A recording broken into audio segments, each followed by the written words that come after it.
Yo la troupe, c'est Motive. Bonne année, nous sommes en 2026. Bonne année, meilleurs vœux, santé, prospérité, pouvoir, influence, richesse, tout ce que vous voulez. Tout ce que je peux vous souhaiter.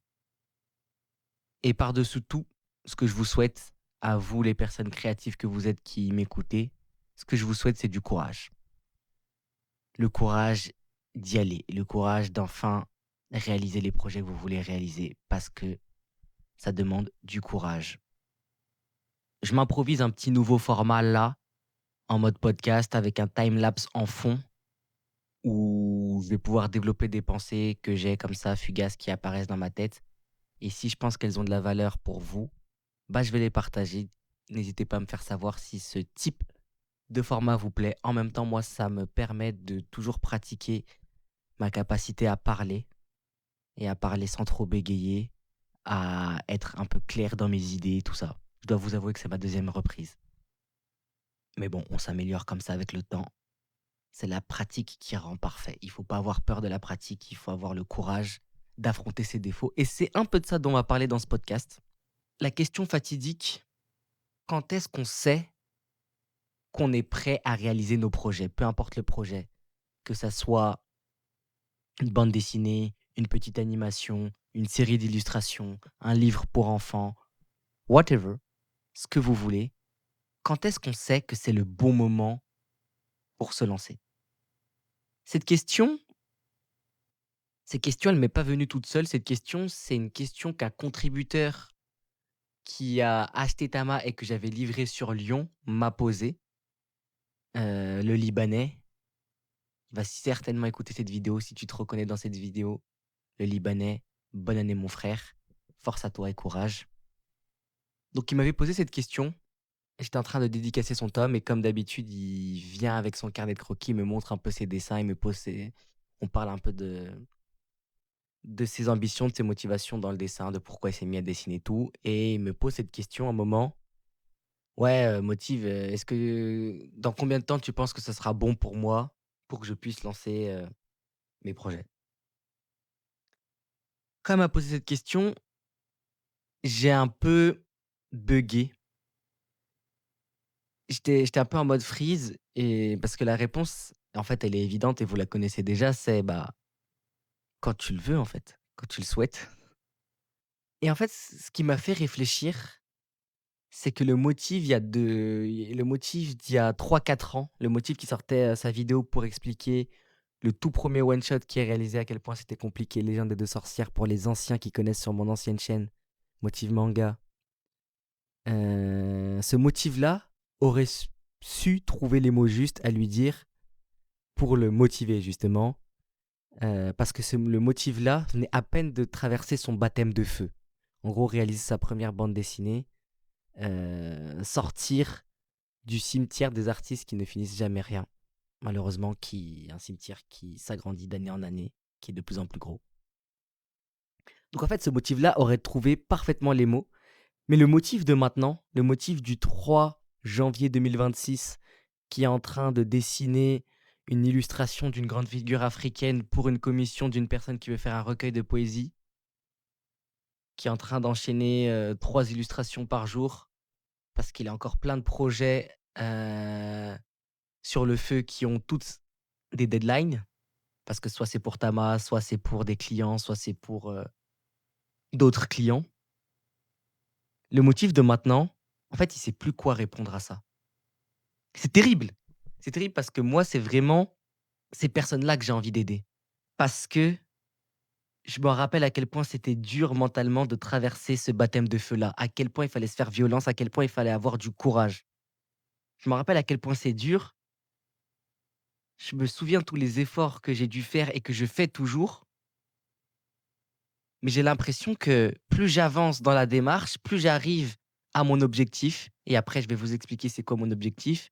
Plus, bah, je trouve plus les mots et je perds un peu l'essence de ce qu'était Motive à la base.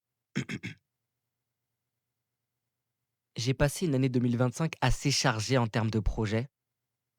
C'est-à-dire qu'en 2025, il n'est pas arrivé une seule fois, ou peut-être quelques fois, mais vraiment vite fait, que j'ai dessiné pour autre chose que des projets avec des deadlines. À chaque fois que j'ai pris mon crayon en 2025 pour dessiner, c'était soit pour Tama, soit pour des clients, soit pour d'autres projets qui avaient, une deadline, des trucs que je devais rendre et des trucs que je devais faire. En somme, pour le travail, pour vraiment le travail, quoi. J'avais aussi cette réflexion en vogue Discord avec, un collègue dessinateur. Je dis que moi, en dessin, je m'entraîne plus et je dis pas que c'est bien, en fait, mais j'ai plus ce truc où, bah, je m'entraîne en dessin. J'ai plus cet espace-là. Il y a que des choses que je dois faire. Là, je finis cette série d'illustrations. Bon, au moment où vous écoutez le podcast, en réalité, j'ai déjà fini les 12 illustrations. Je dois réenchaîner sur 24 autres illustrations pour un recueil, cette fois-ci de nouvelles, de chroniques. Puis après, je dois enchaîner sur un one shot pour Tama. Puis en fait, ça va que continuer comme ça. Donc là, je suis juste en train de me dire: «Faut que je finisse vite ça, après j'enchaîne sur ça, après j'enchaîne sur ça». Il y a pas de place pour une autre réflexion. Je vais essayer de mettre des projets un peu plus perso, j'en ai dans ma boîte à idées, j'en ai, je vais essayer de les caler, mais voilà quoi. Pour moi, à l'heure actuelle, il est totalement contre-productif pour moi de dessiner pour autre chose que ce que je dois faire. C'est du temps perdu presque et en fait, je crois que le secret, il est là. C'est quand je réfléchis à ça que je me dis que le secret, il est là. Quand est-ce que vous pouvez savoir que vous êtes prêt? C'est quand vous vous posez plus la question. Tant que vous vous posez la question de si vous êtes prêt ou pas, en fait, vous l'êtes pas. Vous n'êtes pas prêt. Vous n'êtes pas prêt, vous n'avez pas encore le niveau, heu, de faire ce que vous voulez et quand je parle de niveau, je parle pas de niveau de dessin. Vous serez prêt quand vous vous poserez plus la question et c'est là on rentre dans un paradoxe, c'est là on rentre dans un truc, c'est que tu te poses forcément énormément de questions quand c'est ta première fois, donc tu es forcément pas prêt. Mais pour te préparer, tu es obligé de passer par là pour un jour arriver à un moment donné où tu ne te poses plus de questions de niveau, de il y a plus toutes ces questions parasites où un projet n'est pas autant chargé émotionnellement en sentiments. Parce que c'est plus le premier, c'est plus le deuxième, c'est plus le troisième. Tu sauras qu'un projet, bah, c'est juste un projet, que tu peux en faire 500 000 000 dans l'année, que, c'est pas quelque chose qui te consomme tant d'énergie, on va dire, tant d'âme que ça. Parce que c'est vraiment de l'âme, tu mets de ton âme dans chaque projet.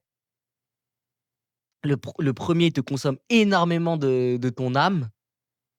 Du coup, tu te poses beaucoup de questions, du coup, tu es pas prêt, mais si tu le fais pas, tu le seras jamais et en fait, c'est un peu une boucle et moi, mon objectif, je discutais avec un des auteurs de Tama, Akira Junior, qui me dit, bah, lui, tous les jours, il a des commissions à rendre, plusieurs clients à gauche, à droite, il fait beaucoup d'illustrations, mais tous les jours, il sort 3 illustrations par jour aussi, dont une sur les réseaux. Tous les jours, 3 illustrations personnelles plus les pages de bande dessinée, les commissions qu'il doit faire à droite, à gauche. C'est une routine qu'il a depuis, je crois 6 7 ans maintenant et en fait, c'est juste pour entraîner le muscle de créativité. Ce qui fait que pour lui, créer, ça ne lui consomme plus beaucoup d'âme ou au moins sa barre de créativité, elle est tellement grande qu'il peut en fait créer énormément par jour. Il a une force créative de fou et quand je parlais de mon objectif, ça c'est mon objectif. C'est d'avoir le moins d'intermédiaires entre l'idée et la création. D'être encore beaucoup plus fluide et je commence à arriver à ce truc-là parce que quand je me projette, j'ai plus vraiment de d'émotions négatives. Cette cette espèce de contraction qu'on a dans le cerveau, dans l'esprit à se dire: «Faut que je réussisse à faire ça, faut que je fasse ça, ça c'est mon idée. Allez, j'y vais, je me prépare. Est-ce que j'ai le niveau? Est-ce que j'ai pas le niveau?» Toutes ces questions-là, elles commencent petit à petit à disparaître pour laisser place à juste, bah, quand est-ce que je commence? Quand est-ce que je finis? Et quand tu arrives à ça, quand est-ce que je commence? Quand est-ce que je finis? J'ai une idée d'une illustration à 9 heures du matin, à 15 heures elle est terminée, elle est postée. Quand tu arrives à ce niveau-là d'immédiateté, peu importe le niveau de dessin, peu importe quoi, bah, en fait, c'est là vraiment le game changer. Parce que c'est là après où tu vas t'améliorer de fou, c'est là où ça commence à devenir vraiment un jeu et c'est là où tu t'améliores de fou parce qu'en fait, la vérité, c'est que moins tu produis, moins tu t'améliores sur ce que tu as envie de faire. Imagine que tu veux faire des bandes dessinées, moins tu fais des bandes dessinées, moins tu sauras faire des bandes dessinées, plus tes bandes dessinées seront nulles, plus tu verras que tes bandes dessinées seront nulles, moins tu auras envie de faire des bandes dessinées. Alors que plus tu fais des bandes dessinées, plus elles sont de meilleures en meilleures, plus tu as de la facilité à faire des bandes dessinées, plus tu veux en faire plus elles sont mieux, plus tu as encore envie d'en faire d'autres. Donc en fait, c'est un engrenage. Donc en fait, le bon objectif, c'est pas d'avoir un certain style, d'avoir un certain niveau, d'avoir, une certaine visibilité sur les réseaux ou quoi, d'avoir, c'est pas ça l'objectif. L'objectif, c'est juste d'atteindre l'immédiateté absolue. L'immédiateté vraiment de: «J'ai une idée, elle est exécutée. Je suis un créatif». En fait, c'est ça être un créatif. Si vous êtes des artistes, vous êtes des créatifs, c'est ça votre boulot. C'est sur ça qu'on vous juge. J'ai une idée, je l'applique. J'ai une force d'itération, de proposition dingue. Moi, je repense toujours ça, c'est la qualité des plus grands artistes que vous kiffez en réalité. Regardez juste la moi, j'ai beaucoup étudié la carrière de Miyazaki. Miyazaki, son taf dans les studios, au tout début au studio Toei, parce qu'il travaillait au début au studio Toei avant de faire, Ghibli avec Takahata et tout. Le boulot de Miyazaki, c'était de faire des espèces d'illustrations concept art pour des films toute la journée, mais d'en faire plein! Genre d'en faire plein! Parce qu'en fait, c'est ça, en fait, qui définissait un peu les visuellement le film. Donc en fait, c'était une manière de réfléchir. C'est-à-dire que ça définissait à la fois visuellement le film, mais aussi le scénario, mais aussi plein de trucs. Donc en fait, on avait une espèce de début d'idée d'un film. Miyazaki faisait plein, plein, plein d'illustrations et selon ces illustrations, on allait, dans une certaine direction et beaucoup de ces illustrations servaient à rien, mais d'autres servaient. Mais en fait, c'était une force de proposition de fou et il a fait ça pendant des années, Miyazaki, avant de créer sa propre série. Pendant des années, le gars, il faisait des illustrations, il enchaînait des illustrations, plein, plein, plein, plein. Des contextes différents, des personnages différents, des idées différentes. Après, il avait une micro-idée, ça devait se transformer en illustration concept art pour une production. Et il a fait ça je vous dis des années avant de faire sa propre série et puis plus tard son propre film et puis plus tard ses propres studios où après il a fait des films et là on arrive après au Miyazaki qui prend plus de 10 ans à faire Le Garçon et le Héron, mais parce qu'il est arrivé à un stade de maturité dont vous avez pas idée. Faut être une force de proposition. C'est ça pour moi, c'est ma vision en tout cas, d'un artiste. C'est la vision, c'est en tout cas c'est ce que j'ai envie d'être. Je pense que vous êtes beaucoup à avoir beaucoup d'idées, à vouloir dire beaucoup de choses, à vouloir transmettre beaucoup de choses, sauf entre ce que vous avez dans la tête, ce que vous voulez dire et votre art, il y a trop de distance pour le moment et du coup, vous devez practice ça. Practice ça et c'est encore c'est encore ce sur quoi je vais me focaliser cette année et pour ça, rien de mieux aussi que de travailler avec d'autres gens. Pour ça, je parle souvent d'avoir un scénariste. De travailler avec des scénaristes, de travailler pour, des auteurs de livres, pour, des clients qui ont certaines demandes, qui ont certains trucs. Parce qu'en fait, ça te permet aussi d'ouvrir ton rayon de ce qui est possible de faire et ça te permet de te professionnaliser et du coup d'enchaîner parce que tu as des comptes à rendre. Donc c'est super important. Si vous avez encore jamais terminé un projet, ça doit être votre priorité absolue en 2026. Absolue. Il doit y avoir rien d'autre dans votre tête que de terminer votre premier projet. Et ce qui est bien, c'est que vous pouvez tricher. D'ailleurs, c'est pas tricher. Faites le premier projet le plus court possible. Faites le projet le plus court possible, même si c'est 5 pages, ça compte.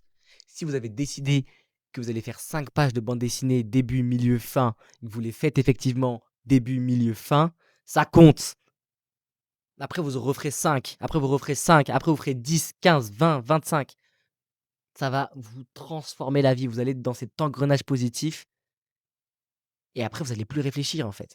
C'est juste: «Oh, si je pouvais faire une BD sur ça, la semaine prochaine, la le soir même, vous l'avez commencé, le mois d'après, elle est terminée».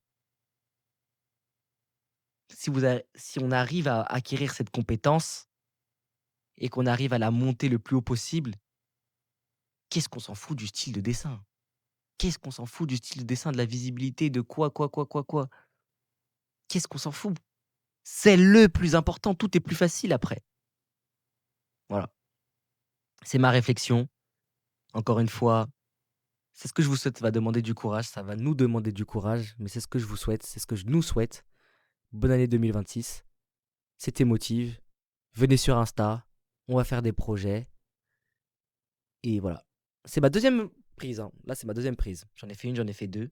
Ça va, je commence à m'améliorer aussi un peu en termes d'enregistrement. J'ai pas de script devant moi, j'ai juste, le truc Audacity. Je trouve que je suis bien. C'est une compétence que je veux pratiquer aussi cette année. C'est pour ça que, bah, je fais des shorts aussi, dans d'autres chaînes et tout, pour essayer en fait de parler, parler, parler devant la caméra, parler quand il y a pas de caméra, parler de partout parce que je trouve que c'est important. Mais voilà, c'est la communauté qui gagne. Tama est sold out, c'est vraiment trop BG. Mais vous pouvez quand même suivre le compte Tama Édition parce qu'il y aura bientôt une campagne de réimpression. On arrive bientôt avec du lourd, des bandes dessinées et tout. Je le redis, c'est la communauté qui gagne, c'était Motive. À plus dans le bus.